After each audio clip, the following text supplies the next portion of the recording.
नमस्कार साथियों, आप सभी का एक बार फिर से स्वागत है आपके अपने YouTube चैनल सरकारी गेस्ट पर।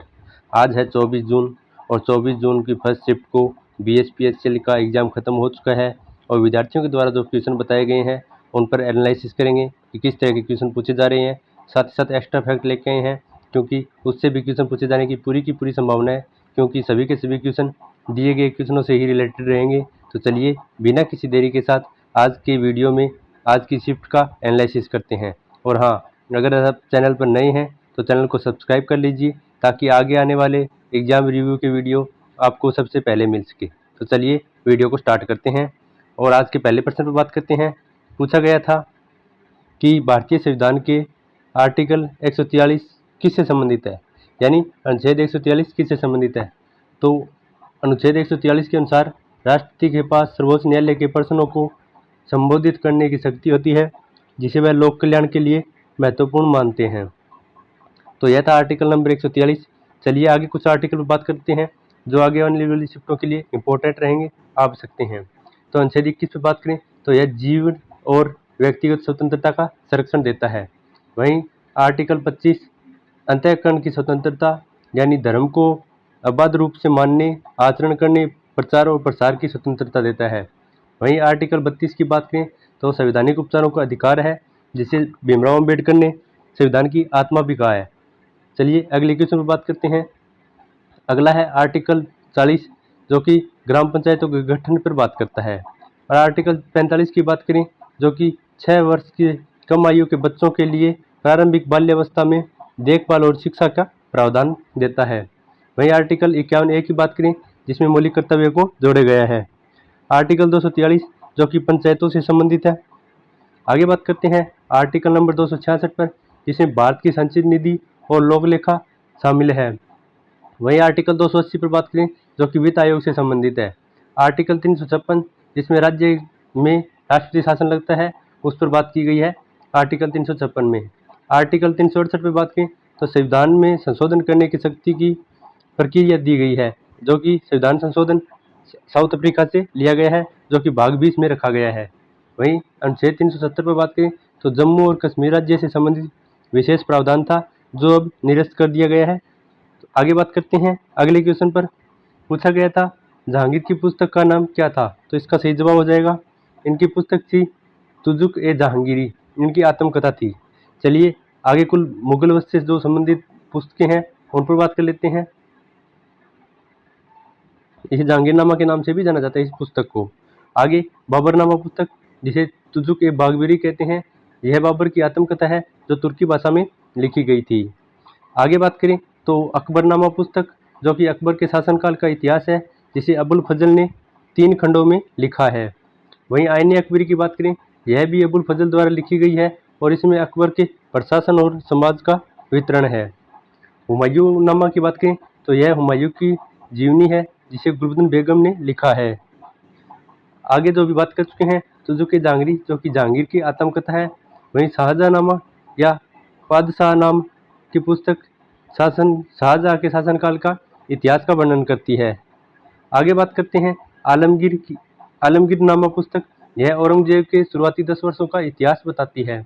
वहीं अम्माई सिरे आलमगीरी, यह औरंगजेब के शासनकाल का इतिहास जिसे साकी मुस्तैद खान ने लिखा है।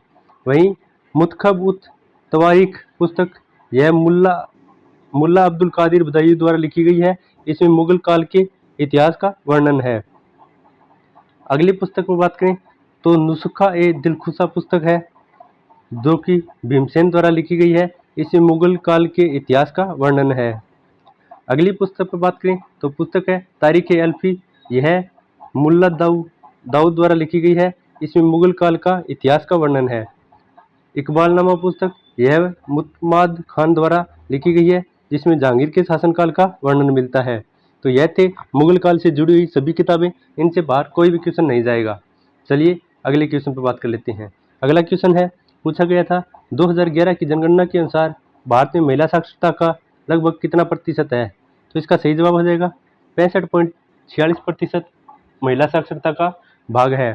वहीं कुल की बात करें देश में तो कुल साक्षरता दर 74.04% है जिसमें से पुरुष 82.14% और महिलाएं 65.46% है।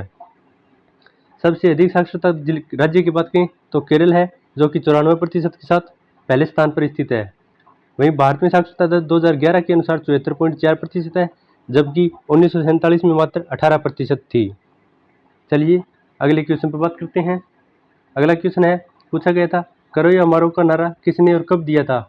तो यह भारत छोड़ो भाषण यानी 8 अगस्त 1942 को भारत छोड़ो आंदोलन के समय दिया गया था महात्मा गांधी के द्वारा। चलिए अगले क्वेश्चन पर बात कर लेते हैं।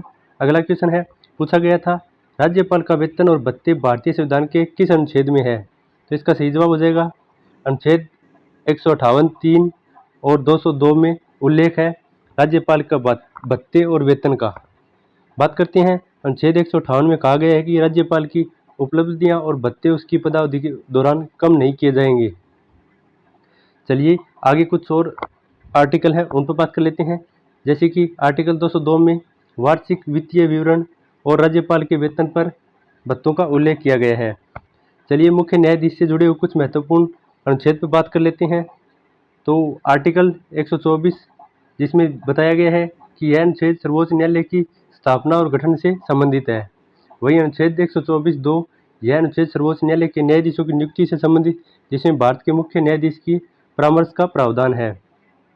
वहीं आगे बात करते हैं तो अनुच्छेद 126 में बताया गया है यह अनुच्छेद कार्यकारी मुख्य न्यायाधीश की नियुक्ति से संबंधित है। वहीं आर्टिकल 127 यह अनुच्छेद तदर्थ न्यायाधीशों की नियुक्ति से संबंधित है। आगे बात करते हैं तो आर्टिकल 128 यह अनुच्छेद सर्वोच्च न्यायालय की बैठकों में सेवानिवृत्त न्यायाधीशों की उपस्थिति से संबंधित है। आर्टिकल 223 पर बात करें तो यह अनुच्छेद उच्च न्यायालय के कार्यवाहक मुख्य न्यायाधीश की नियुक्ति से संबंधित है।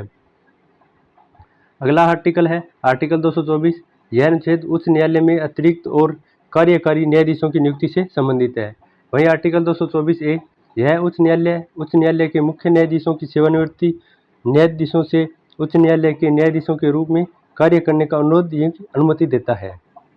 अगले आर्टिकल पर बात करें अगला आर्टिकल है आर्टिकल नंबर 124(a) यह अनुच्छेद भारत के सर्वोच्च न्यायालय को मुख्य न्यायिक नियंत्रण में रूप में स्थापित करता है।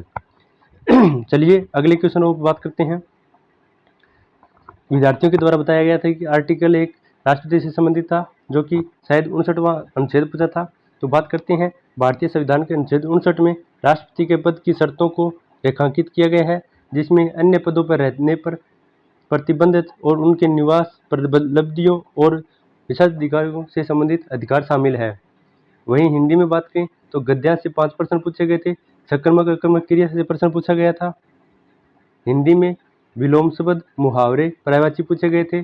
हेतु मध्य भूतकाल यानी से प्रश्न पूछा गया था। 2024 के करंट अफेयर से 4 से 5 क्वेश्चन पूछे गए थे।